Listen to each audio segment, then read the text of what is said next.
Hi, just a quick one. It's been on the live stream. Someone mentioned mass psychogenic illness. I'm not saying this is what's going on now. I don't know. I mean, I'm not making any claims. I'm just putting this out there. People can have a look.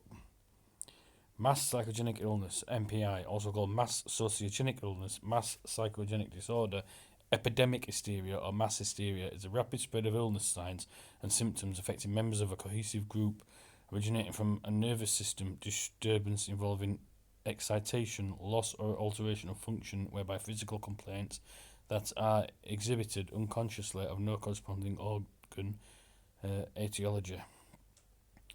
And there's the other names for it there. Look, we go down to psychiatry. The symptoms are headache, dizziness, nausea, abdominal pain, cough, fatigue, and sore throat. The risk factors: childhood or adolescence, intense media coverage, possibly extroversion, neuroticism, or low IQ. Actual diseases: mass delusions, somatic symptom disorder. It says mass psychogenic illness involves the spread of illness symptoms through a population where there is no viral or bacterial agent responsible for contagion. MPI is distinct from other types of collective delusions in that MPI involves physical symptoms. According to Ballarat, Nasingam and Janka, mass hysteria is to date a poorly understood condition. Little certainty exists regarding its etiology. Qualities of MPI outbreaks often include symptoms that have no plausible organic basis, symptoms that are transient and benign, symptoms with rapid onset and recovery. Occurrence is in a segregated group, the presence of extraordinary anxiety. There's a lot of people suffering from anxiety at the minute, and fear because of this stuff that's going off. Symptoms that are spread via sight, sound, or oral communication. A spread that moves down the age scale, beginning with older or higher status people. A preponderance of female participants. British psychiatrist Simon Wesley distinguishes between two forms of MPI. Mass anxiety hysteria consists of episodes of acute anxiety occurring mainly in school children. Prior tension is absent and the rapid spread is by visual contact. Mass motor hysteria consists of abnormalities in motor behaviour. It occurs in any age group and prior tension is present. Initial cases can be identified and the spread is gradual. The outbreak may be prolonged.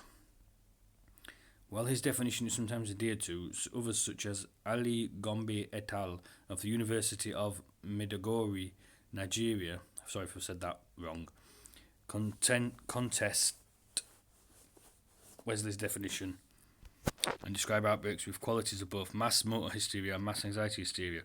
The DSM-IVTR does not have specific diagnosis for this condition, but the text describing conversion disorder states that in epidemic hysteria, shared symptoms develop in a circumscribed group of people following exposure to a common precipitant.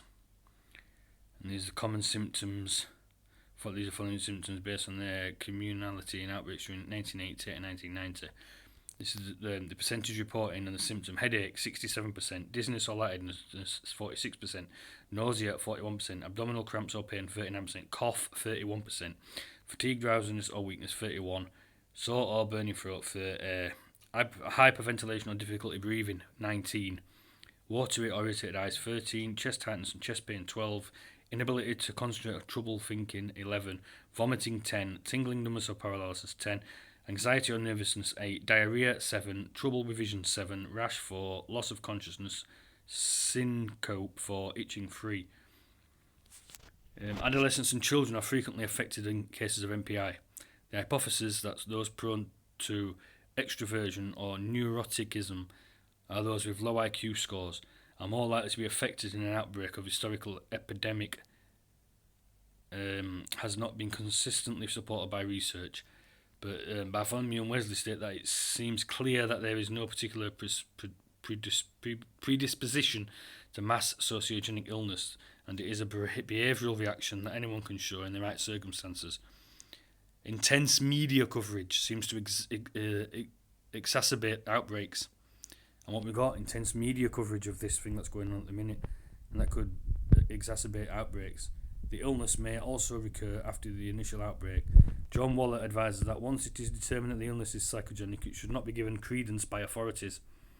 For example, in the Singapore factory case study, calling in a medicine man to perform an exorcism seemed to perpetuate the outbreak. And it's got a bit here about research. I'm not going to go through it all. I'll leave a link. You can go and have a look yourself.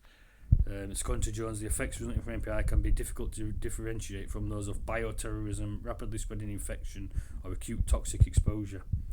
So yeah, and there's a lot more here. Look, I'll leave a link. You can go and have a look.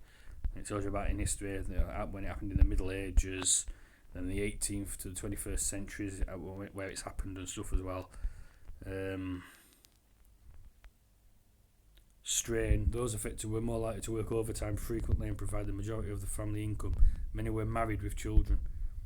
Affected persons, individuals, tended to deny their difficulties. Kirchhoff postulates that such were less likely to cope successfully under conditions of strain.